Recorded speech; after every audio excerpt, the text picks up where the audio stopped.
Hello and good morning, everyone. Today is a very, very exciting day, not only for me, but for my good friend Jay Shetty, who I will be inviting on here in a few seconds. Jay is a good friend of mine and a fellow author, and today is the day that his book, Think Like a Monk, launches.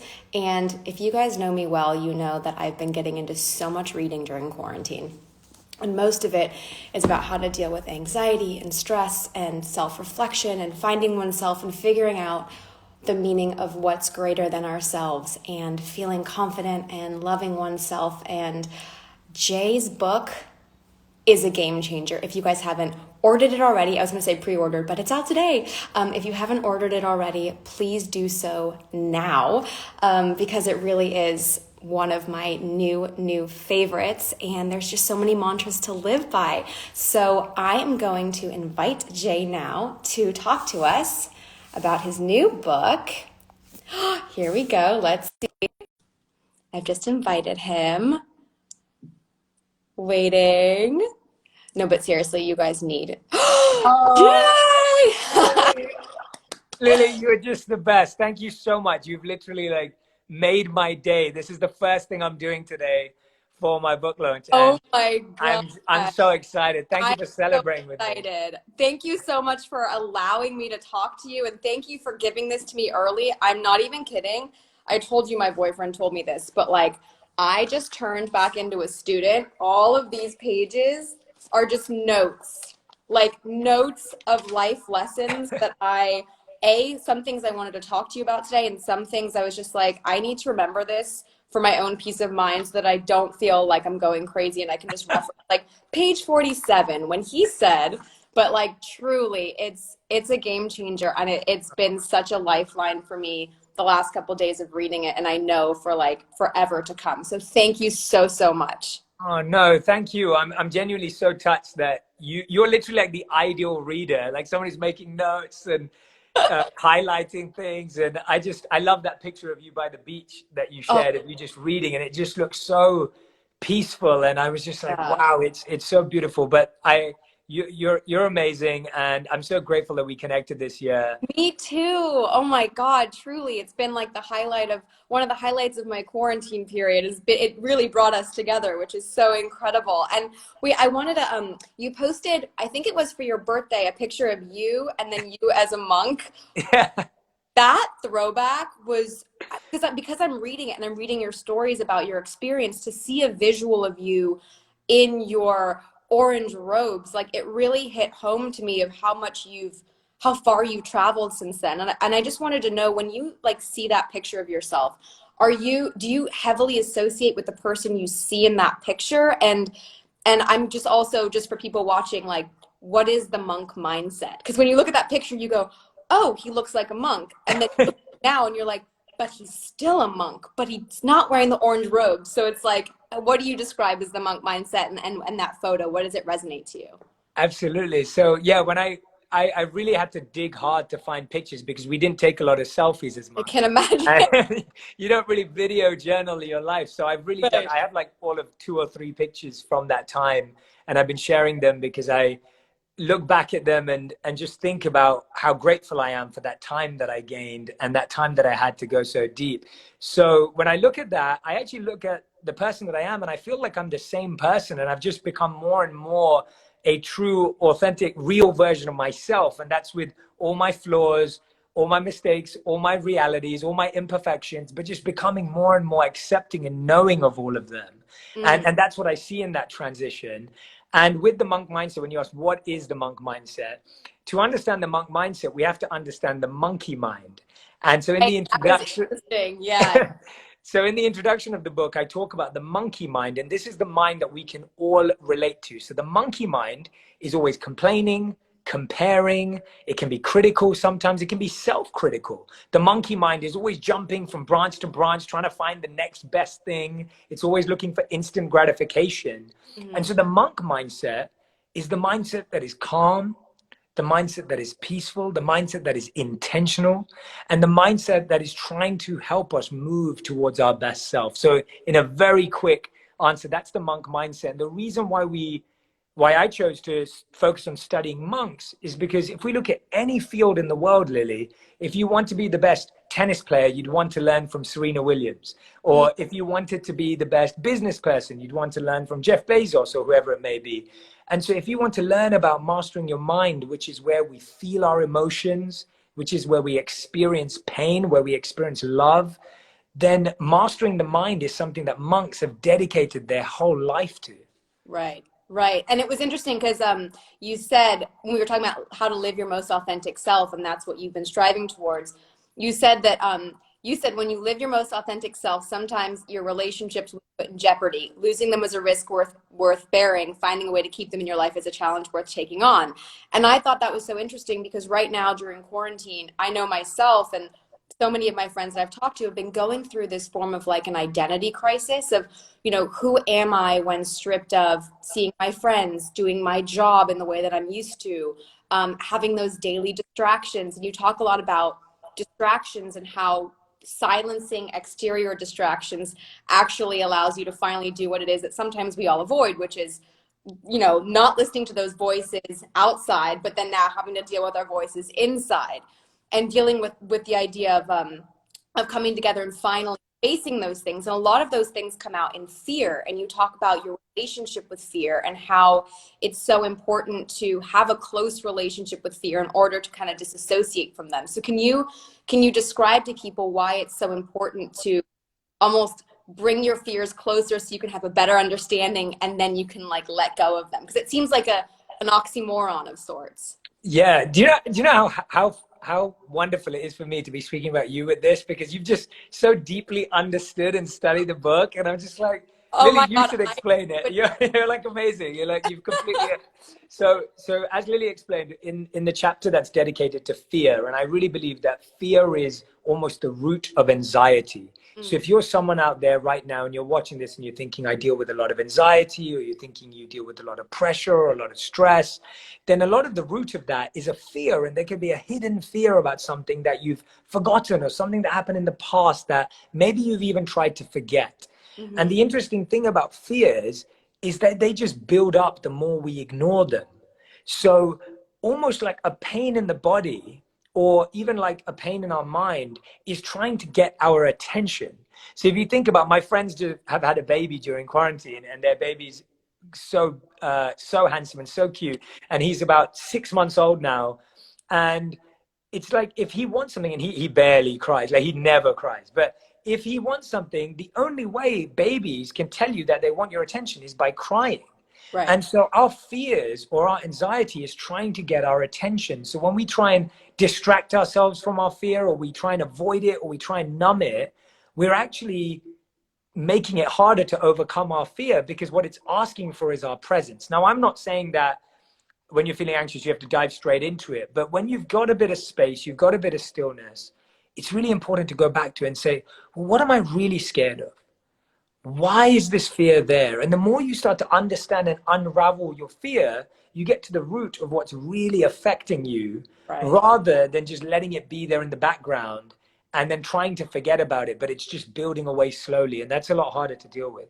Yeah. And I feel like, you know, so many of us, and sometimes it's subconscious, but we don't want to go towards the things that are difficult or that make us uncomfortable, because then that means we actually have to like sit still and focus on ourselves and reflect in a metaphorical mirror. And I know, again, for myself, but during quarantine, I've been faced with a mirror every single day where I'm like, okay, these are the things that I like about myself. These are the things I want to work on about myself. And through your book, when you're talking about embracing your flaws and embracing the things that you normally would say I don't like about myself, well, it's all about kind of flipping that and saying, okay, these are the things I want to get better at, but these are also the ways in which I'm really skilled. And that kind of goes into the idea of following your Dharma, which was so interesting to me because I'd never put a word to this feeling that I've been feeling mostly over the past year, but where I've really felt like I've been shifting towards what excites me and where I see the most positive outcome in the work that I've done.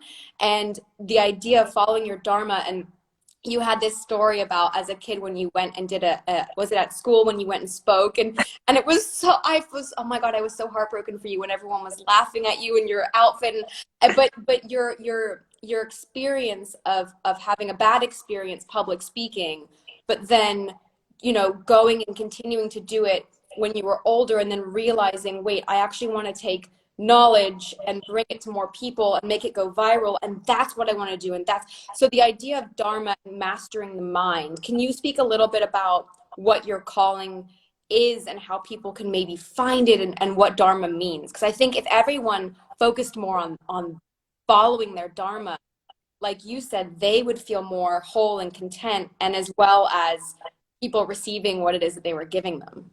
Yeah, it's really interesting, Lily, the way you say that. You know, for most of us in education or in school, we've always been told to improve our weaknesses, and our strengths were kind of just glossed over. So it was like if you were performing really well at something, it was like, oh, great, but Right. this needs to improve. And Dharma is almost not the opposite, but it is about highlighting your natural strengths, your natural skills, your natural inclinations, your inherent joy. And I want to make it really simple for everyone right now. So this is how to think about the words. We hear about passion, we hear about purpose, we hear about all these things all the time. But if I had to make it an equation, purpose equals passion plus strengths plus compassion. And when you add all of those three things together, it becomes dharma or purpose. And the word dharma is a Sanskrit word, and it's most closely translated in English to eternal purpose and inherent nature. And there's a beautiful quote by Albert Einstein where he said that everyone's a genius, but if you judge a fish by its ability to climb a tree, it will spend its whole life believing that it's stupid. And for so many of us, we're like birds trying to be lions, we're lions trying to be giraffes, we're giraffes trying to be zebras. And the point is that when we become the best version of ourselves, we're no longer scared about or intimidated by other people living their dharma. And so the first thing is we have to uncover our passion. And Lily, as you said, you've been moving towards things that bring you life and bring you joy. And passion's like a teenager. And before we become a teenager, we're a child. So that's like having interest in something. And before we're a child, we're a toddler, or we're being born. And the birth of passion is curiosity. So it's like, what sparks your curiosity? Right now, you may not have a passion, you may not have something you love, but what is it that you could watch documentaries about all day or read books about all day? That's your passion. And then strengths. Strengths is something that, well, you said in my own story of, I wasn't born good at communicating or speaking on stage. I actually was really nervous. And for me, that was a strength that I was very lucky to build by attending public speaking and drama school and getting that support from my parents. And for me, that's what made me realize that there are so many strengths out there. Don't confuse weakness with inexperience. And I think that's a really big thing for us. We think we're not good at something, but actually the truth is we've just never experienced it. We've never tried. And the third part of Dharma is compassion, which is probably one of my favorite ones, because sometimes you don't find your purpose through passion, you find it through pain. And you find your purpose because you went through something or someone you love went through something, and now you never want anyone to go through it again. And so that sparks your journey of purpose and Dharma. Which I love. And you know, you also, you had a quote where you said you can't be anything you want, but you can be everything you are, which Yeah. I thought there were so many quotes in this book where I was like, ah, harsh, but so true. You know, when you're taught when you're young, you know, you can be anything you want, but it's actually, instead of striving to be something so badly where maybe your skill set is just not there, what is it that you're really great at, and embrace that, and then just be all of that and be everything that you are to the best ability that you can, because there is no other you out there. And somebody else, I guarantee, will be looking at you and watching you going, God, I wish I want to be more like that, or I want to have more of that. And it was just so interesting to read that and go, it seems so basic of a statement and harsh and so true and amazing. And once you start to realize that, I think it kind of just opens you up to more, just to being more open about analyzing what it is that you love and makes you tick, and what it is that you give that other people really receive full-heartedly. I think that's a really good lesson. And you talk a lot about routine. Now, I know that, again, in quarantine for myself, it's been I know we're a little bit, later on now in quarantine, but at the beginning it was, okay, like how do I spend my time and what do I do when I can't go to the gym or I can't see my friends and I can't have those work meetings. So why is it so important, in times like this, but also just in life, to have a set routine where you know the basics of what your day will look like, but then also being open to kind of whatever comes your way, because you don't want to be such a stickler, that all of a sudden you can't let life happen to you. But yeah, explain why routine is a way to kind of build to greatness in a sense. So I think all of us, Lily, during the pandemic and lockdown have just realized how uncertain life is. Yeah. And I think we always knew that, but this has been that extreme awakening for all of us, that there is just so much uncertainty. And the thing about life is that we know that uncertainty is always going to be there. In every day, there can be a surprise, there can be a unexpected change.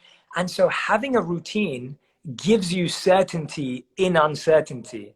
And I Right. think that's the key about routine, is that if you have a few things that you know are going to stay the same every day, they give you a strong foundation, they may give you a strong shield, they let you feel like you're putting on your armor, and they help you feel prepared for whatever uncertainty is going to come. Whereas if you don't have a routine, you're literally blindly walking into more uncertainty every day without having a stable foundation. So that's why routine is so important. And it was such a big part of our monk life.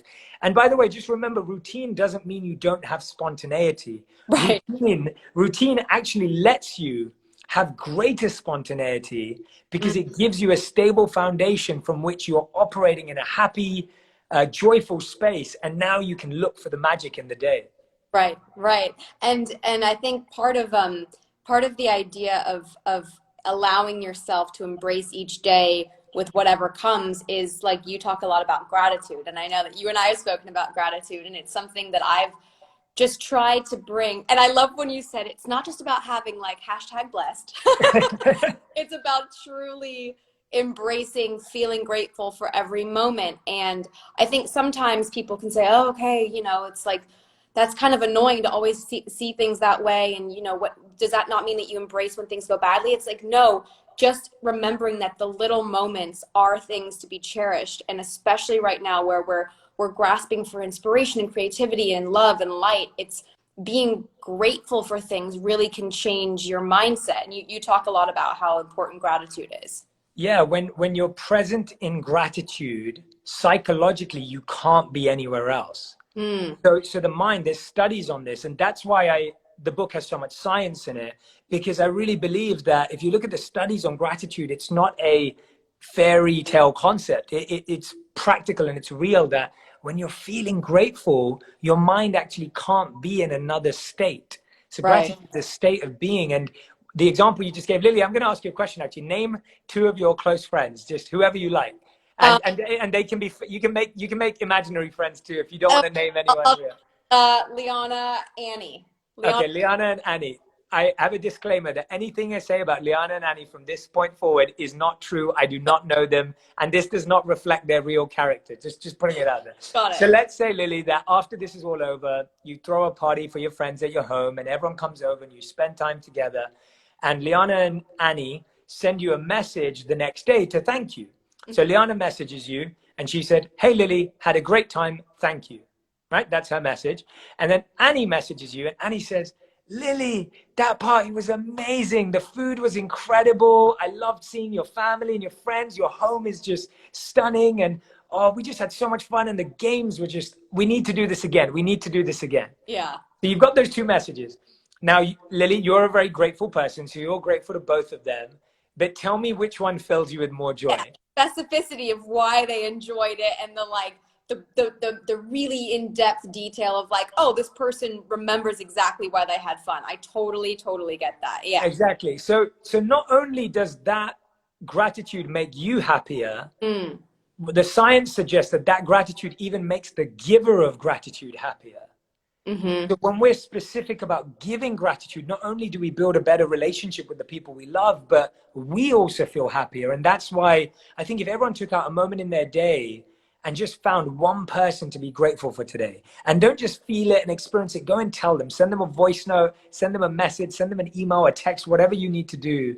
and just see how it deepens your bond with that person. I mean, me and you, Lily, we've never even met. And I find that crazy, because I'm just like, I feel like I know you. And so when I meet you, I feel like, but we've been messaging away, and I just feel like when we're messaging each other, it's just so from the heart that you kind of break all the boundaries of the fact that we've never met. I know, it's so crazy, and I totally agree. It's also those moments in life when you kind of think, oh, I'll tell them later. I'll get inspired to do that later. And then it comes later and you've forgotten. And I found that the more, your book really inspired this. And I think when I was reading this, I reached out to a couple people randomly that I was like, I thought of a memory and thought, you know what? I feel like I just want to thank them because it's helped shape me into who I am, or it's something that I would love to impart on them that it made a difference, and maybe they wouldn't have known that. And so I think it's in those moments of spontaneity where we can actually do more for someone else than, and like you said, it does also for us, but it's if not now, when, that kind of mentality.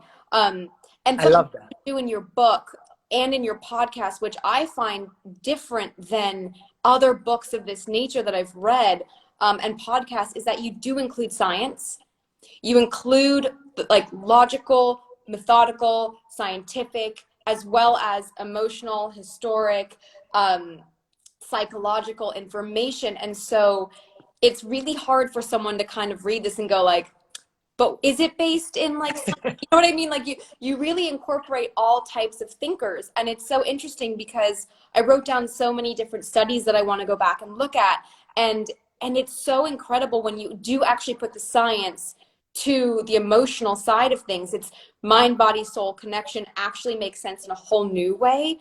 And I found that to be really interesting as like a student of life. I, again, like notes galore. It's like I'm a student here. I found that to be really useful because it makes it even harder for people to kind of combat, and go, but I don't believe it because like, would that really happen? You're like, no, it's actually proven. Harvard Business School did a report on it, and it's just, it made it so palpable in a different way.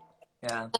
So I also have a couple friends, and myself included in the past that, have had have had certain relationship patterns, and maybe there have been certain people in your life, romantic, friendships, business, that have come and gone, that you've seen a bit of a pattern there, or at least I've seen a bit of a pattern there. And you talk about, until you understand yourself, you won't be ready for the love that you should deserve. And that you said there's a difference between being grateful for what you have and settling for less than you deserve. And in every relationship, you have the opportunity to set the level of joy you expect and the level of pain you'll accept. I thought that was so eloquently written because I feel like we can get so discouraged if you have a bad relationship or if something bad happens to you. You think, oh, it's definitely me and it's just the way things are meant to be. Well, but you discuss a lot in the book about looking inward and figuring out what the patterns are, and maybe how, if I live maybe my life more intentionally and love the me that I am fully, then the right people will come into my life, whether that is, again, romantic or friendships or business. And I think that's really important to stress right now, just to kind of feel more encouragement of like, it's possible to break patterns. And you talk a lot about breaking patterns. Yeah, absolutely. So well put, by the way. Thank you so much. Like, it's so wonderful to hear stuff that I've been like grappling with and thinking about, and I'm so glad that it's, you're able to explain it so succinctly, which makes me really happy. And I think relationships are the core of our happiness. One of my good friends, Robert Waldinger, who's a Harvard professor, he did the 75-year study on human happiness. And so he completed it. He was the fourth professor at Harvard who finished off the study and published it and gave a TED talk on it. He wrote a beautiful testimonial for the book, and his work's amazing. He's got a new book coming out. And he found in that study that the number one indicator for human happiness was the quality of our relationships. Now, that sounds obvious, but it's funny because we've never learned about how to have good, positive, meaningful relationships. Right. And all of them start with the relationship we have with ourselves. Yeah. And so we spend so much time when you're dating someone to get to know them, or when you're interested in someone to get to understand them. But the big question is, how much do we know ourselves? How much do we understand ourselves? And Yeah. how much are we happy with who we're becoming? And so for me, when it comes to talking about relationships, the first thing I really, really look at is, do we know who we are and who's going to complement that and enhance that? Or Mhm. are we looking for what we don't have in someone else? Yeah. And for the majority of us, we are demanding what we did or didn't get from our parents. Right. And we Right. mirror that and project that into our relationship. So if our parents were really loving and secure, then we're looking for that complete love and security in our partner. And if our parents were not present, then we're looking for that presence from our partner. And so if we heal that relationship with our own pattern and Yeah. our own generation, then we can really have a true relationship with someone else. I love that. And I feel like I'm constantly having conversations where it's either about, and again, especially now, about the relationship we have with ourselves. And then once you understand that better, then you'll be a better partner, sister, friend, daughter, son, whatever that may be. And I feel like in order to be the best version of yourself, you have to feel that within yourself. And I learned so much from your book about embracing that in so many new ways. So, and I'd love to, first, there's one more quote that I feel like was one of those amazing, like, aha moments that I want to write as like a mantra. So I want to say what Oh, the quote is. And then I'd love it if you wouldn't mind, for me, I know I could use it, I'm sure everyone watching, about a mindful meditation or a mindful exercise, which would be let's great. do it. I love it. I The love that idea. quote was amazing. And it was near the end. It was on page 275. If you ever want to go back, it was, life isn't going to go your way. You have to go your way and take life with you. And I read that and went, God, that's like, it's such a succinct comment that makes so much sense. You have to go and take it with you, and it will happen to you, and that will be what your life is. It's not always going to go in the way that you project it to go. It has to go in the way that you're going. And I found that to be such a beautiful message, and it kind of encapsulated so much of the mindfulness and the living mindfully that you talk about, and realizing, okay, at some point you just have to let go and take all it is that you've learned about yourself and about the world and what you want and what you don't want, and just let it happen. And I found that to be another one of my 8 million, Jay Shettyisms that I need to save forever. Oh no, thank you for Oh, sharing that one. You know what? That one nearly didn't make it into the book because no, I'm not even joking, because oh I my, remember going through it, and that one, I'm so glad you brought that one up. It nearly didn't make it in because it meant so much to me, but we were trying to figure out, would people really understand what I was saying? And right. you totally have shared it beautifully. It's half the time we struggle in life because we have a version of what we think life should look like, and the path you're currently living. So it's almost like you have a projector screen in your head that's projecting this picture of what it should look like. And then you have the real path, and they don't match. And you go, oh, no, I'm going the wrong way. I'm going the wrong way. And you freak out. But actually, you'll get to where you want in life, just not in the way you imagine it.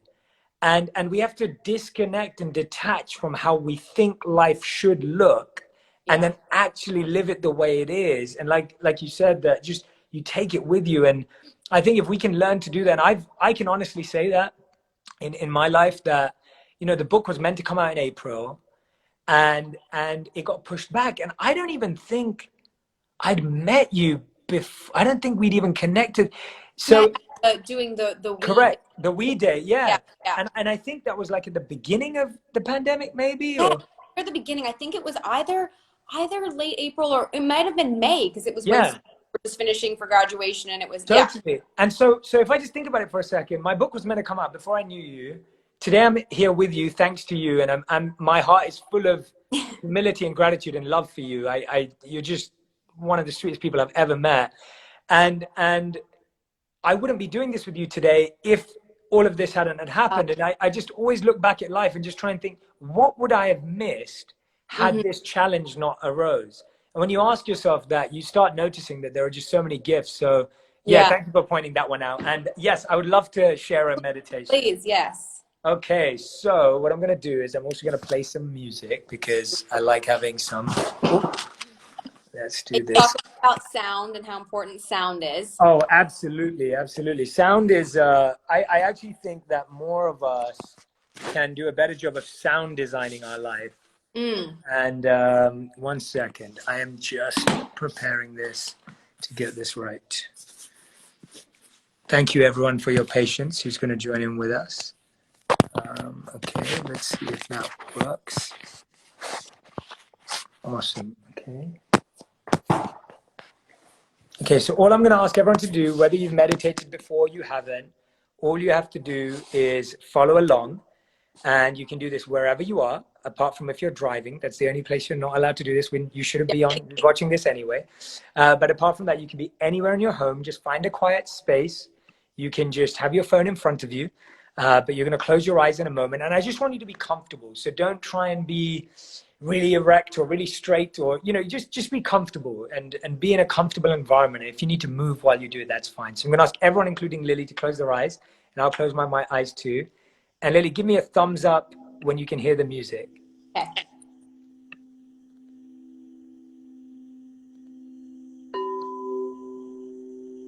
Is it good? Yeah. Perfect. Close your eyes. Lower your gaze. And for a moment, just become present with your mind and body. And whenever your mind wanders, just gently and softly bring it back to calm, balance, ease, stillness, and peace.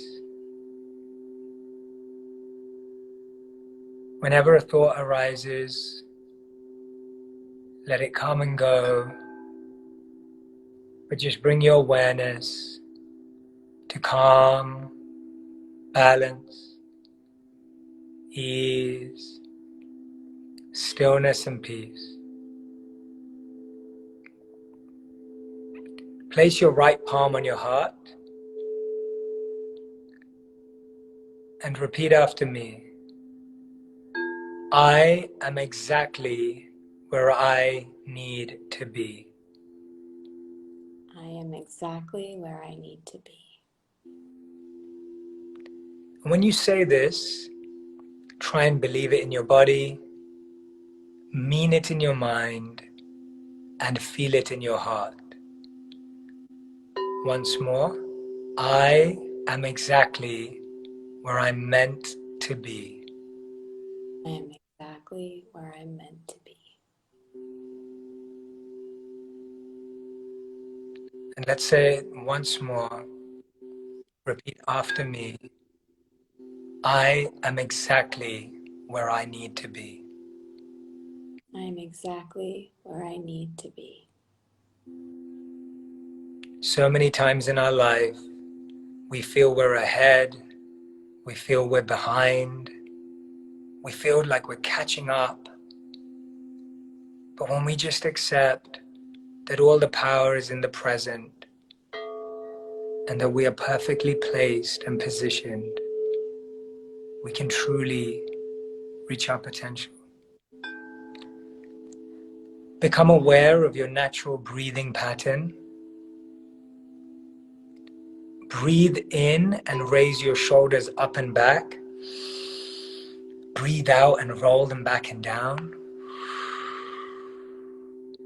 Breathe in and roll your shoulders up and back. Breathe out and roll them back and down. Once more, breathe in and roll your shoulders up and back. Breathe out and roll them back and down. Feeling more aligned. Feeling a natural sense of calm, balance, stillness, and peace. And breathe in now and lower your left ear to your left shoulder as you breathe in. And breathe out and bring it back to the middle. Lower your right ear to your right shoulder as you breathe in. Breathe out and bring it back to the middle. Lower your left ear to your left shoulder as you breathe in. Breathe out and bring it back to the middle. Lower your right ear to your right shoulder as you breathe in. Breathe out and bring it back to the middle. Allowing your body and mind to be aligned, bringing you a sense of calm and stillness. Place your left palm on your stomach, and as you breathe in, feel your stomach go out. And as you breathe in, feel your stomach. As you breathe out, feel your stomach go in. Breathe in and feel your stomach go out. And breathe out and feel your stomach go in. Becoming aligned with your natural breathing pattern.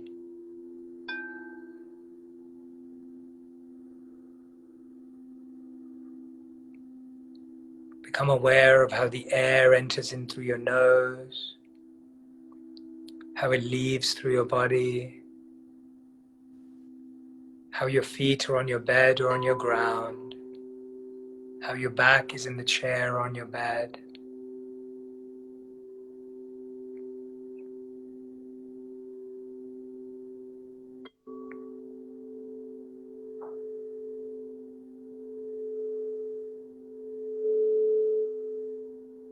And in this moment,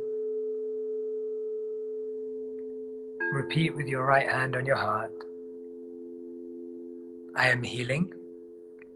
I am healing. Breathe in and then breathe out. Deep breath in and out. This time repeat, I am letting go of everything that doesn't serve me. I am letting go of everything that doesn't serve me. And then breathe in, and this time on the exhale, really feel yourself letting go of any tension or pressure or stress. Breathe in and breathe out. Really letting go and extending that exhale.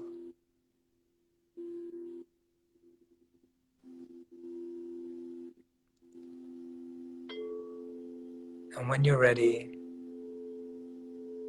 in your own time, at your own pace,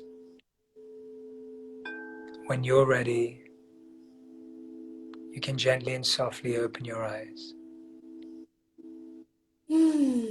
Ah. I mean, that when meditation back in April or May, and now we're doing it again, and I feel like it's just the best way to start the day. It is. It's so stilling. And I just want to say that was a beautiful sound bath from a YouTube channel called Healing Vibrations. So you can definitely go and subscribe to them if you enjoyed that music, everyone. They're fantastic and they do these beautiful pieces. But Lily, I'm glad I got to share this with you again, and I can't wait to do it in person. And you spoke about I'm the podcast. It's my turn to interview you on the podcast. So that's I literally listen to that podcast religiously. Do you know how many screenshots I sent my friends being like, guys, no, this is the next best thing. Oh, this is the next. I'm like, I started a folder on my iPhone of all the to go back to. So it's like, I would be so honored. And it's my honor to be like talking about this all day. Please, again, for everyone that hasn't pre-ordered, you should have. And if you haven't, go get it today from your local bookstore, Amazon, anywhere. I'm so thrilled for you, Jay. I'm so proud of you as a new friend and someone in my life. And I have nothing but love and light for you. And I can't wait to finally meet you in person. We're going to do it. I can't wait to have you on the podcast. I'm so excited to interview you and learn more. And I'm so excited for our genuine friendship that started from a place of purpose. Yeah. And it's amazing. Yeah. Well, thank you. Have a great rest of your book walk today. So exciting. Congratulations. This was the best start. Thank you, Lily. Thank you. Mwah. I'll see you. Thank you. Bye. Bye, everyone. Thank you.